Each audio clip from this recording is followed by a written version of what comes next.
In today's video, I'm going to teach you how to color in Adobe Express. If you want to quickly change the look of your design, adding or updating color is one of the easiest ways to do it. Adobe Express makes this process simple, whether you're working with a shape, a piece of text, or another supported graphic element inside your project. To get started, open your project in Adobe Express. Make sure you're on the design you want to edit so you can immediately see your changes as you work. This is helpful because color can affect the overall feel, readability, and visual balance of your layout. Once your project is open, select the object you want to color.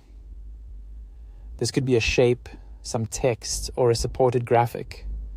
When you click on the item, Adobe Express will show editing options that are specific to that selected element. If you don't see the color controls right away, double-check that the correct object is selected, since the available settings can change depending on what you click. Next, go to the editing panel on the left and click the color option. This opens the color controls for the selected item. This is the main area where you'll adjust the appearance of that object, and it gives you a few different ways to choose the exact color you want. From there, choose a color from the palette that appears. This is the fastest option if you already see a color that fits your design. If you want more control, switch to the Custom tab.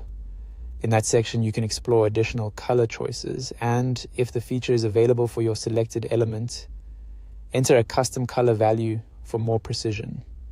That's especially useful if you're trying to match a brand color or keep your design consistent across multiple elements. As you test colors, keep an eye on contrast and readability, especially if you're editing text. A color might look great on its own, but be harder to read against the background. Taking a second to preview the result can help you make a better choice, and that's it. Once you pick your color, your selected object updates in your project, and you're ready to keep designing. That's how to color in Adobe Express.